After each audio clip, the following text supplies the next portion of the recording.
Welcome, everyone. Today, our guest is Laura Morris, a feng shui consultant based out on Prince Edward County, Canada. She is a certified feng shui consultant from BTB Feng Shui lineage, a co founder of the Mindful Design Feng Shui School, and the co host of Holistic Spaces podcast.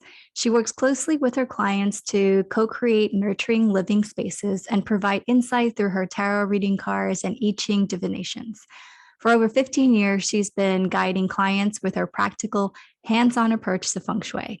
Her philosophy is to keep her energy practices approachable, fun, illuminating, and inspiring. Welcome, Laura. Welcome. Thanks, guys. I'm happy to be here. Yeah, we're so excited to chat with you because we chat with your partner, your co-host partner and school founder, Angie Cho. So we're excited to chat with you about your own journey through beauty, but then also like have your perspective on a little bit of feng shui that might be different from hers. Absolutely. Yeah. So we like to kick off our interviews just asking, well, the reason why Paige and I started this podcast is because we were thinking how beauty is just this evolving concept and that it changes throughout the days and even throughout the years. And so we like to kick off our podcast and ask our guests, what's the most beautiful thing about you today? Oh, wow. Oh my goodness. I have to say my hair looks pretty good, but I'm having a really good hair day. And just for me, I did the thing where you put the clip to like add volume. Have you heard of like, this is the trick right at the back. So I thought, oh, I'm going to try that today. Yeah, it's, we discussed this earlier. I'm a Virgo. We're all Virgos here. And Virgos, like, I don't think we generally like to talk about that kind of, like, we're, kind of private and kind of, keep things to ourselves a little bit. But yeah, today I would say I'm feeling pretty healthy, and I just had a great meeting with some of my students and they're beautiful, and that brings me a lot of joy. So yeah. I love, Laura, how you were like, we're all Virgos here. Like, it reminds me of when we're like, we're all adults here, everyone. And you're like, we're all Virgos here. We're the Virgo club. Yeah. But, speaking of kind of, keeping things more to yourself, of course, we want to hear everything about you. I know. And I want to start by asking if you can share more about your cultural background, where you grew up, what is your family lineage, and what were you like as a kid? So I'm Canadian, and I was born in Canada. I was born in Montreal, in Quebec, and I was born to a background is Irish Italian. So I'm like Henry Hill in Goodfellas. Same. Oh my God, I love Goodfellas. I've seen that movie so many times. So yeah, my mother's Canadian Italian. She's and my father was his parents were of Irish descent, and grew up in English speaking Montreal, and that's where I was born. I stayed there for not too long before we sort of traveled all over, and I've lived many places as a child. My dad had a job that required him to shift. He was an engineer, he was a chemical engineer, and I just found that we were always moving. So I always felt that, like, until the age of probably 15 or so, I didn't really feel settled. So it was just a lot of, moving, being in like a place maybe no longer than a year and a half to 2 years. And then I finally settled in what's a town called Ottawa, which is our capital of Canada.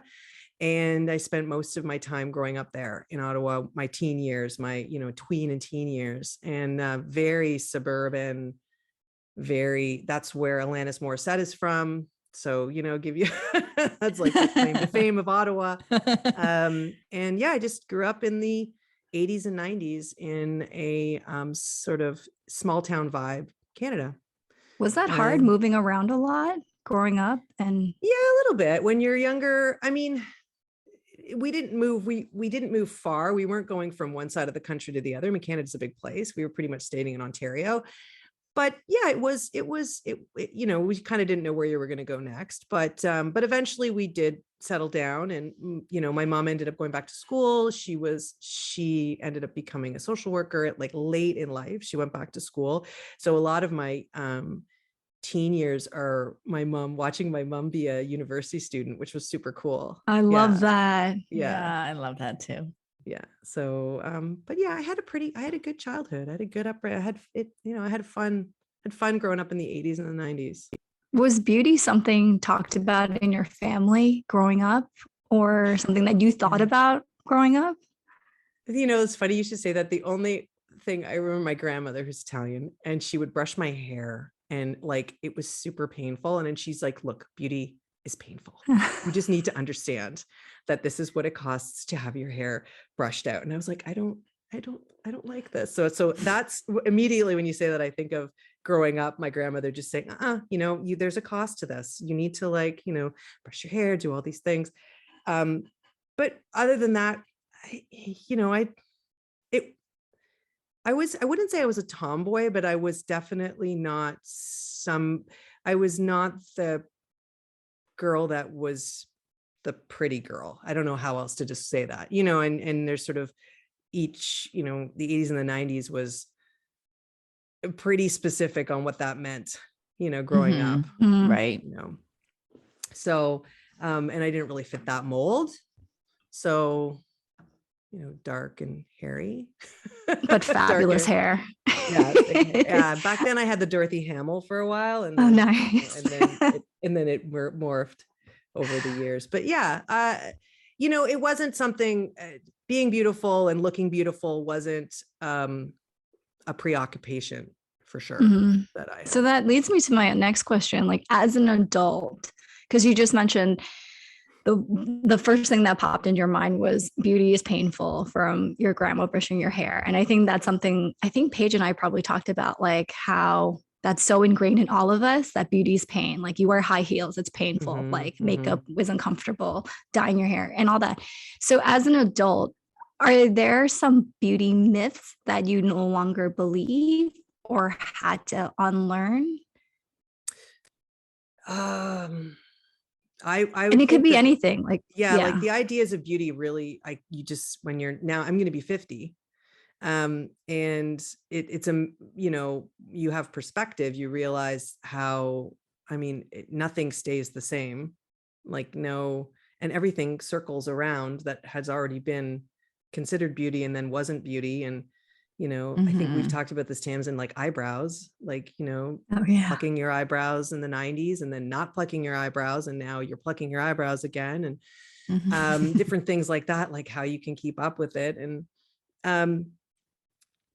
but I would say that beauty for me, it's something that I guess I came around and is that, you know, you don't have to be this perfect image of the Cosmo magazine, because that's what I grew up, the Cosmo quiz. And in your formative teen years, looking at the, you know, women in there that I'm, you know, don't have to be, being skinny was big, and there was no, you know, being super skinny was big. And I'm really loving the fact that is definitely not something that is an issue now. Like, it feels to me like you have a permission to just look the way you want to look and be the way you want to be. And growing up, I felt that, you know, Cosmo magazine was pretty unforgiving. If you can remember what that was like back in the day. Right. Yeah. So, I mean, that's kind of the societal cultural pressures that we're discussing, but I'm curious for yourself, with your occupation as a Feng Shui educator, and I know you might shy away from the word expert at this point, but I would consider you one. So I'm curious if you, though, have pressure from that role that you play and how you present. I don't even know what to expect a Feng Shui educator would look like, but I'm curious if those are things that you really take into consideration on how you present yourself outwardly to your students, or when you give talks, lectures, etc. I'm just really curious. I'd say the one thing that I'm really embracing now that is something that I think I find helpful in the way I show up in my practice as a teacher is my age, actually. I really am. I've stopped coloring my hair over 2 years ago, and I've gone gray. And I actually want to have, I want to transition into that wiser woman. I no longer, I actually did a big revamp on my website just because I had this boss lady vibe. And I'm like, oh, I don't like, I got to get rid of that. Like, it's so old. It's so not me anymore. It's like the hustle, that look, like it's just did not land with where I was now, because I'm showing up for my students. Well, first of all, I'm done doing that. I don't do that anymore. I don't have to do that anymore, which is really lovely. And I'm I'm in a time in my life where I want to show up as the sage. Frankly, I want to show up with gray hair. I want to show up where people are like, yeah, she's 50. And that's cool, because that makes a lot of sense, because she's been doing this for a while and she has a lot of knowledge. And I just feel like for me, I really wanted to embrace that and peel away any of the artifice and all the stuff that you'd have to do to show up, being, again, the only way I can describe it, and I'm sure it's not doing favors to people, but it's just that boss lady aesthetic that wasn't my vibe at all. They, stepped away from. Yeah. If that makes sense. I don't know. Yeah, that totally makes sense. It's funny because like that's how we kicked off the first episode with Angie. When we asked her, what's the most beautiful thing about you today? She said her gray hairs. And so that kind of set the tone for the conversation. And then we talked about aging. And I'm working through like my own issues of aging. And I've realized it's not necessarily looking old, maybe feeling older. Like I notice like my body just feels older. And it doesn't match like my body, my mind, or my spirit. But I've realized it's more the fact that in society, I feel like older people aren't seen and they become invisible. And I see that in the street, like how other people treat older people. They just walk by them, they don't even acknowledge them. It's just, they disappear on the outskirts of society. And that's where my fear of aging is coming from, is being invisible. And I think this is like a theme in my life. And so I can track down like the times that I felt invisible, even as a young person. And so it's funny because Angie and Paige had a very similar, they were like, no, I'm excited to get old, because they actually related it to their occupation. Because they said, because we're teachers and we're more respected when we're older. And to me, it's like when you're walking down the street, nobody knows you're a teacher. Nobody knows you're a doctor. You're just an old person. And that's like, so hearing you talk about like consciously making effort, like I'm ready to be a sage and I'm doing everything in my life to like make that happen, sounded very powerful to me. Yeah. And I mean, I'm lucky that I do feel like stepping into that teacher role allows you to easily do it. I do think that there's got to be, if I was on TV a long time ago, it's been a while now. I am thankful every day that I'm not anymore. Like that, if I had that pressure to be really visible, highly visible in front, I would really hope that I would be kind to myself and that I wouldn't judge myself too harshly about the things that I felt that I needed to do. Like I haven't done anything with my face, like in terms of fillers and whatever. And I mean, and I'm not going to judge anyone that does. I'm not saying I never will. I haven't ever, thank goodness I am in a role in my life and in a place in my life, and where I live even like is a very chill, like rural, like it's just not the vibe here, is to just be yourself and to not have to feel the pressure to change the way you look through whatever means necessary. So I am thankful that I can lean into this and I can be older. I'm not going to say that I work out a lot. Like I exercise all the time. I eat really well. I take care of myself because I want to feel good when I walk around. I want to be able to continue to, like, from a health standpoint. But yeah, I do, I do notice that when you get to be a woman of a certain age, unless you're doing something exceptional, it's kind of a footnote for sure. You don't really, you're not beautiful anymore. But it's so transient. Like I look back on, I don't know what I was looking at. I was looking at a photo of like Raquel Welch from like 1972. And I was like, literally not, like that was the year I was born. And then she looks like perfect, but everyone gets old. And I was like, oh my gosh, look, like it's just amazing. I'm like, oh my God, that's 50 years ago. And she still, looks fantastic. But that, I don't know, I did this whole, really does just put in perspective. You're like, you know what, like we're all getting old. It is the way it is. There's nothing you can do to stop it. And I'm thankful I can lean into it. Let's put it that way. Yeah. Yeah. Because that's the other thing. I don't want to be one of those women that just, and you see it in men too, that just hold on. They're desperately holding on to that youth. And it feels very draining, exhausting, and even more lonely. And so it's like, yeah. Yeah. And I think it would be partly their own desire to do that, but also it could just be in the environment that they're in. It's a requirement. There's this pressure, and whether or not the requirement is right or wrong, it's still this pressure to keep up. Right. Which it's got to be exhausting. Like, I'm just lucky. Like, yeah, it is just, the thought of it is exhausting to me. Yeah. So 1+ for not being a celebrity, like a major celebrity. Yeah, that's really, because that's really the only thing that was holding me back. Like, they're really banging down my door for me to be in movies, etc. But yeah. So no, I don't have to worry about it.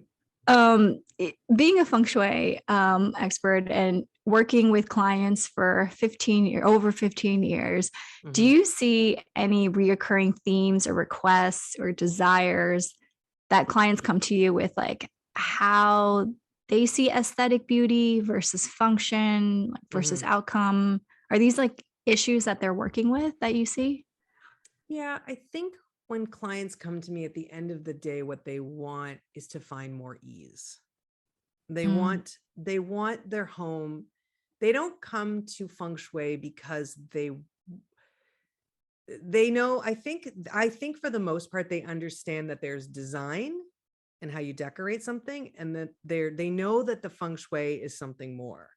They understand that, or they wouldn't be, they would just go to a regular designer. But they come to feng shui because they understand that there's something deeper that you can tap into. And it's the idea of finding ease. And, we as practitioners, we don't judge a space on how perfect it is or how well designed it is, how beautiful it is in that sort of traditional way of thinking, looking at like ideal line, proportion, all these things, from a design standpoint. We look at it past the aesthetic, and we really want to tap into to what's underneath, which is really the chi, right? It's that, and clients don't know that. They don't, not, unless they're, some of them know more than others, if they've researched or they've done a lot or they've really tapped into it. But they just know that they want something more, and they want to feel ease. They want to be able to rest. They want to be able to settle. They want to feel calm, all those things. That makes complete sense. I'm just thinking about tomorrow. I'm actually opening a new clinic, and I was just, as you were saying that, I'm like, that's exactly what I'm interested in for my own new space. But what I'm curious about, because when we, after Angie shared about what she found beautiful with her gray hair, then we kind of also started down the feng shui road by talking about its relationship to beauty. And I'm hearing now that it's kind of more like bringing out the chi, having it have more easeful function. And I completely understand that, but I'm still curious, where lies the beauty within feng shui and what that relationship is, and how you understand that within how you understand beauty within the context of feng shui. Yeah, I think beauty is definitely subjective in the case of feng shui, as it is with designs, like, and I think overall there are, what my clients want, or what people that come to the practice want, is, again, that finding that ease and making things better, that's how you feel when you look at something beautiful, right? Like when you find something beautiful, a beautiful landscape, a beautiful vista, a beautiful, I don't know, whatever, horse, I don't know, something, it makes you go, like, you don't even know it, right? It makes you, well, I think they do know it. Like, I think it's like science and stuff where it like changes something in your brain and it goes to default or something. You basically relax, right? You start to relax, and that's going to be different for everybody. Right. So depending on your background, depending on what your baggage, depending on what you come with. And so as Feng Shui practitioners, what we do is, I guess, and this is literally not how I talk about it, but in this context, if we talk about this, is finding each client's individual beauty. So what do you find beautiful? Because that will tap into that feeling where you feel ease, right? Where you feel. And for them, it might be something. And again, we're not talking about the philosophical, aesthetic principles that, you would learn in design school. It's more Feng Shui principles. So you would look at, okay, the fact that your bed is here, it might, I know that it looks nice from a design standpoint to have this overhanging it or doing something like this here, and it looks really cool. But it's from a design standpoint, or from a Feng Shui standpoint, it's doing this. Okay. And, and then why don't we move it here where we still have that feeling, and then you can, hopefully we tap into that. Oh, and when you move things around a space with a client often, and you stick with what you know in Feng Shui, it's amazing that they're like, oh my God, okay. Yeah, that feels different. And, and so, I think having that feeling that when they walk into their home, they can't put their finger on it, but they definitely feel they get the same sensation from a place that has been a home that has been feng shuied as they would from looking at something beautiful to them. Right. Because feng shui is really about tapping into what that person needs, what their own personal chi needs. Right. Because everyone's a bit different. And I guess, beauty is the same way, right? Because everyone has completely different views on what beauty is to them. So it's a similar idea in that way. Yeah. It's so funny because I got a feng shui consultation with Angie, and I've attended some of your classes. I always like tell people like, just go to Mindful Design, just go to Laura and Angie, like they know all of this. But I don't know feng shui other than like the classes and what you both put out on social media. And so it was interesting to get this consultation because it hit me that feng shui is medicine. And it hit me because I was having an anxiety attack of moving my furniture around. Like the idea of like, I told Angie, like, this is what I want to work on. This, 100%. She's like, great, move this. And I was like, cool. And then afterwards I hung up and I just started panicking because I was like, oh my God, this is going to change my whole life. I could envision it like, and healing and medicine is not always something that you want to take. And it's not always pretty. It can be ugly and like things come up, and things came up that I wasn't prepared or ready for. And so it's like, I'm taking these baby steps, but it made me realize, it made me kind of reflect, like, is this what I really want now in my life? Or is this what I thought I wanted?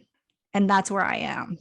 And she's like, it's just moving furniture. You can always move it back. I'm a Virgo. I'm like, oh my God, no, like everything is going to change. Like, but it was just, it really hit me. And I don't think people understand it. It truly is medicine. It's healing medicine, feng shui.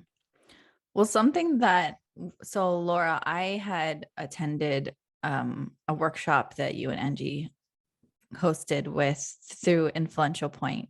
And I don't know if it was which one of the three of you between Tamsin, Angie, and yourself shared that feng shui was the kind of the first step to treating someone when in the context of Chinese medicine. Yeah, we were talking about Tamsin. Yeah, the least, because it's like one of the least invasive, right? It's so of the Chinese arts, it would be it. I mean, you're working with outside chi. I mean, to influence inside, to influence your inner, right? So like we always Mhm. explain this to our students, we teach you how to read the outer, or how to change things that are in the outer, because it's makes people feel a little safer and a little easier too. But also it's sometimes hard to tap into someone's, well, it is hard. It is absolutely hard to tap into what's going on with someone's personal chi. Whereas we're lucky in this practice that we have, Feng Shui, is that we can actually look at a space, look at a home, look at different parts of our built environment, and figure out what might be going on inside without having to put needles or x-rays or doing anything like that. Mhm. And having a conversation about it, and being very co-creating with them, and making it a beautiful process, really a beautiful, like you can bring beauty into how you do it, in order to make that client feel that this change, that these things that they're doing, it's much easier to do, right? And they get excited when you say, oh, well, how do you feel about, what if we brought in teal? Like, how do you feel about the color teal? Because that's what I'm getting, could be doing this. Oh my God, I love teal. Oh my God, I that is so perfect. Now I want to, like, let's do, and then they get excited, and they, and they make these changes. And it's really just it's one little step, right? But it's the beginnings of the shift. Mhm. Yeah. How did you get into feng shui? I did interiors. So I did design and decorating, and had lots of clients doing that. Enjoyed doing it. After I quit my corporate job, I started doing that. And then I started sitting at a sangha. I started doing yoga. I actually became a yoga instructor. I got my 400 hours, and I got a couple of 400 hours and certifications. And then my job of buying sofas and window treatments just felt a little less like it was aligning. So I'd always played around with feng shui, dabbled with it here and there, but then I decided to do it seriously, and I ended up doing it, and my ended up changing my design business completely, and I basically only do feng shui and feng shui design now. Yeah. Mhm. This is kind of a nosy question, but Mhm. I'm curious how often you have consultations, advise clients to move things here, put things there, and then how often do you come home and decide to do something similar? Oh. Or is it something that, there's like the spectrum of either practitioners are like, oh, when I enter the door, I leave all of my expertise behind. Mhm. And then there's other practitioners that are kind of obsessive, like, I'm going to implement everything I know at all times and constantly be in motion with what I'm learning. So where do you fall within that? I'm just I'm like curious. 100% the first one. I am the worst. I would tell you that if you I would have ask guessed somebody that. that doesn't know me well, like that just meets me, like I have acquaintances that that I know, or people that I meet when I go, for dinner, or like whatever. If they have no idea what I do. They have no idea. Like I don't wear it. I don't wear it. I don't act. No one would know that I do any of these things. And it's only my friend will be like, oh my God, did you hear? Like Laura does this. And like, she does, yeah, like for legit. And I'm like, and I'm just like, Is that on they're like, purpose that really? you don't share that with people? Yay. Just, you know what? Unconscious, It's not or that it just doesn't come up? it's not that I'm embarrassed, or it's not that it's just, it's just so deep within me. It's just that I think there was a point when I was first learning all of this that I was like, look at me. I'm like I know all these things. I think you get to a point where it's so deeply, and it is so deeply ingrained in how you live, that you're just like, yeah, oh yeah, yeah, I guess I am. Oh yeah, I do that. It's just who you are, right? So you don't really like act differently. I don't go out and wear a witch hat, and go out there into the world and, and tell everyone, because I embodied it, I suppose. And I think, for me, I'm a very practical person too. I'm a very grounded, very, I don't have a lot of air in me. I'm not a lot of metal or air, however you want to look at it, depending on what modality. I'm very earthy, grounded. And so I don't want to, people wouldn't know it. And I don't offer it up unless someone asks. So. I feel that's the big sage part. You see like a lot of kids that just start off and that all they do is talk about what they do. And then it reminds me of one of my mentors who, when I first started acupuncture school, and he said he doesn't tell people either. And well, one other, because I'll start being like, well, I have this like neck pain. Do you think you can do something now? And he's like, no, we're at a dinner party right now.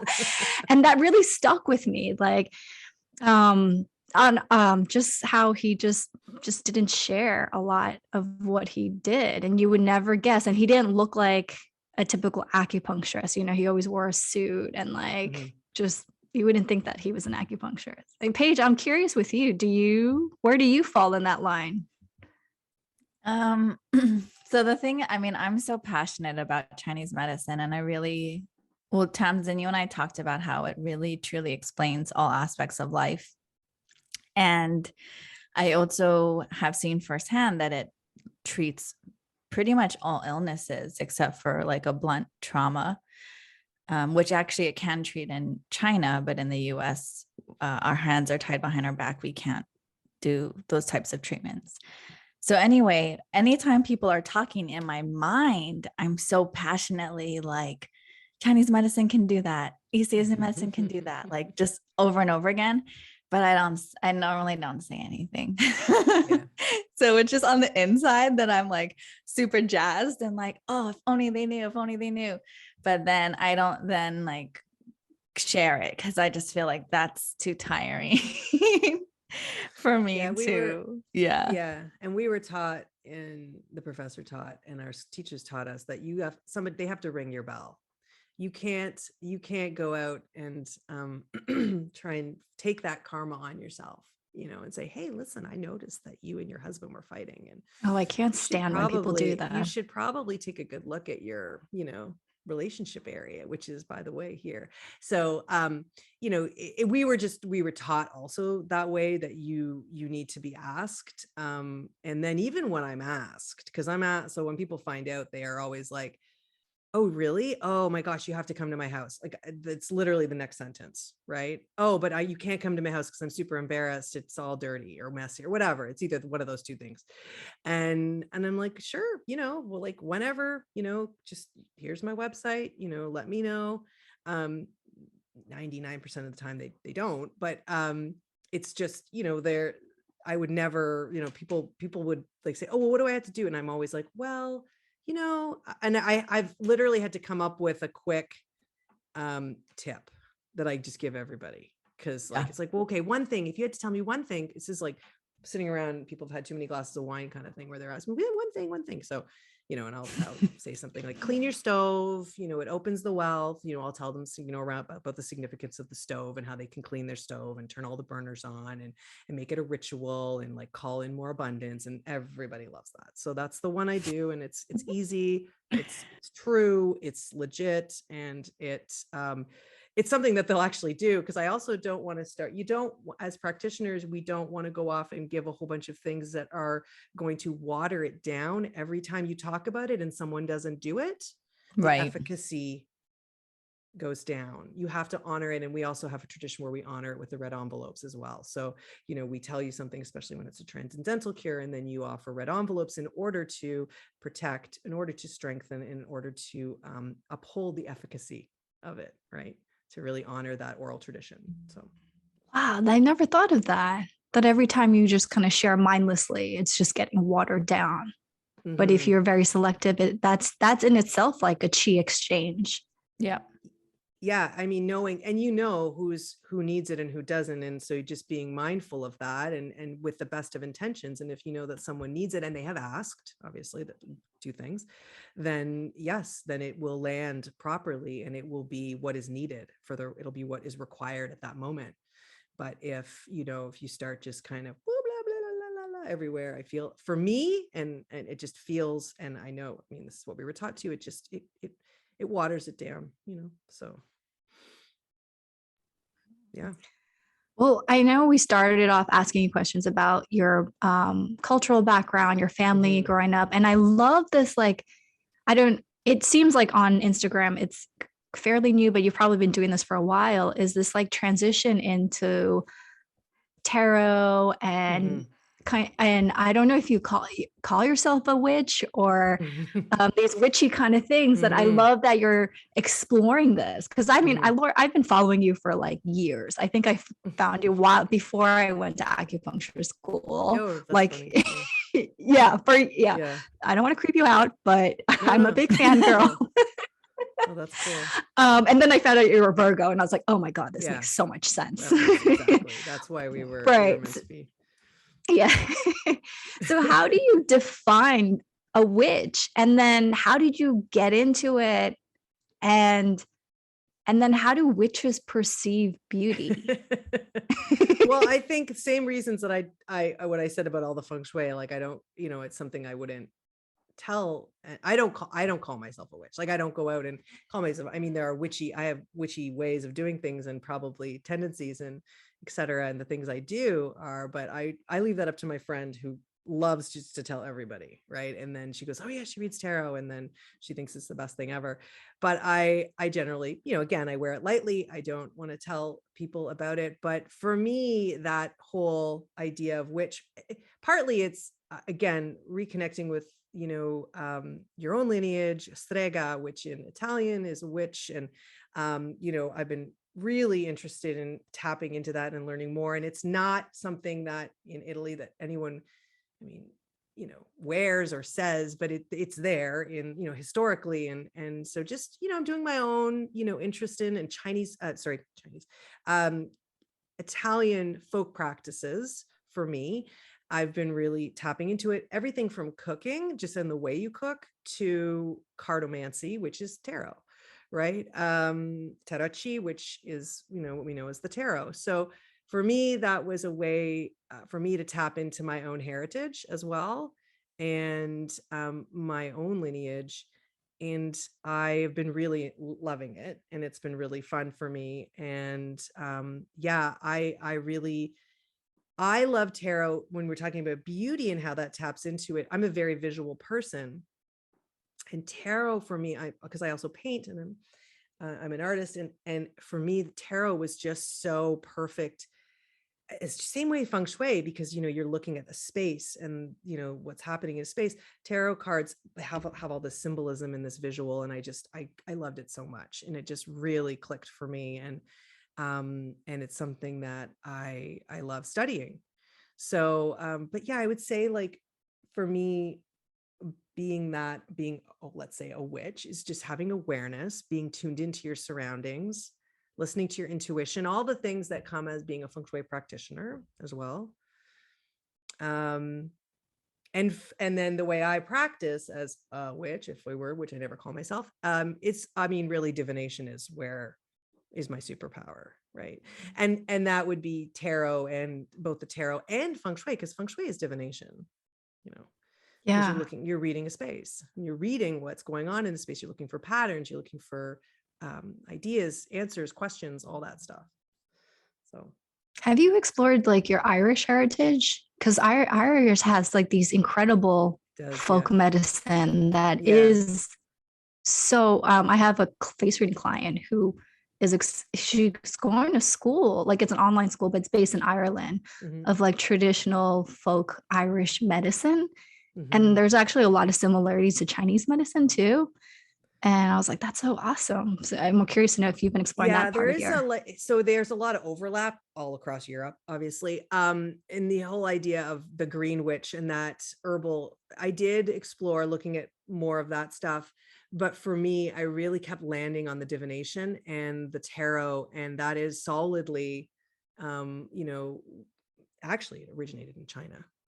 But tarot and those cards that we know, the suits, but then eventually, Silk Road, it evolved and into the tarocchi that we know in Italy, and the way it is now is really clicked for me. But yeah, look, there's a lot there. And I guess, I don't know why, for me, it just right now I'm tapping into this part of it. But yeah, and I've been going to Italy a lot, I've been visiting it and stuff. So I guess the next trip has to be Ireland, and I got to tap into that. So Laura, would you mind doing a 1-card tarot reading for us and our listeners? to support us through the beauty journey. We're kind of putting you to work on the podcast.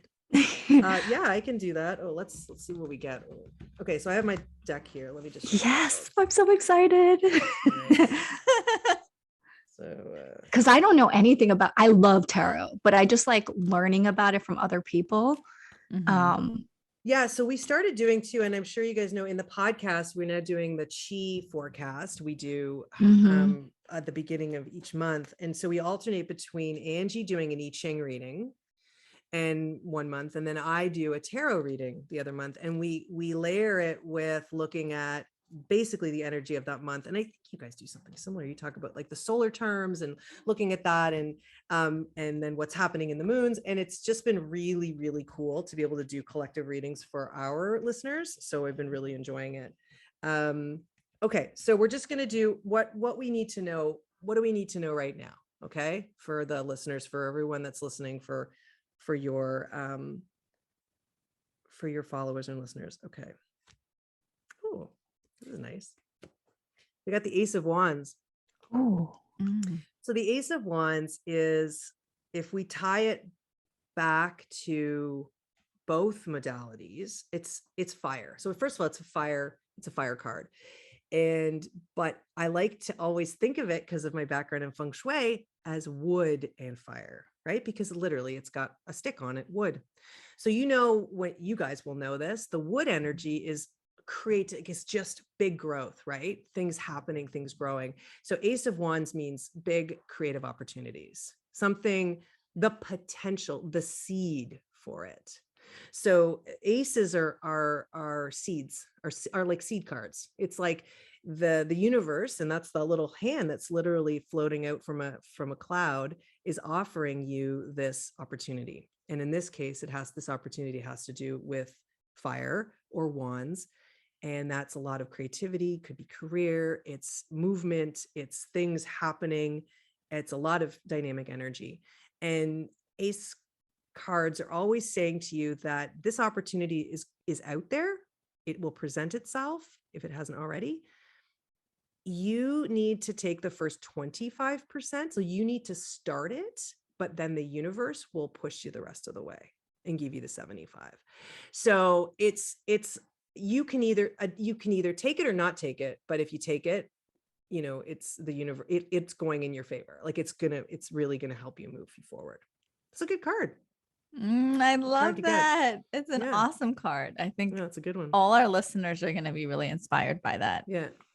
Cool. And feel ready to do what they were planning to do. Yeah. Keep your eyes peeled for it, and then make sure that you see that seed and water that wand. Yeah. And that's the hardest thing, is just getting it started. And then once you take that first step, it's like you see things set in motion, but it's like taking that first step. All right, Laura, I will move my furniture. Angie will be happy to hear that. I will tell her. Well, so the other thing is, we're wrapping this up, and we always have a closing question.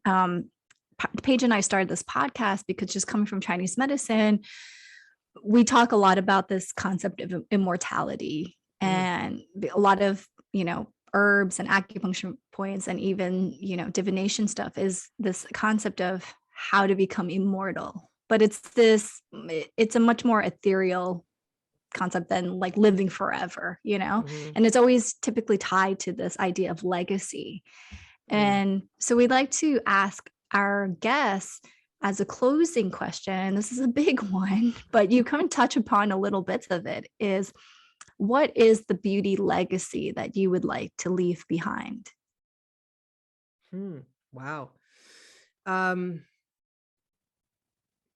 think the beauty legacy that I would like to leave behind would be that our students, Angie and I both are students, would see that beauty for each of their clients. And as they go through the world, working with people in Feng Shui with this amazing practice, that tapping into beauty for each client is different, right?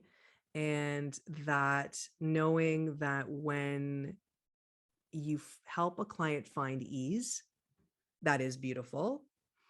And that helping a client with this practice of feng shui in itself and tapping into that ease is you found the beauty for your client. You found beauty for them, what their subjective beauty is, what their beauty that lands with them is what I would say.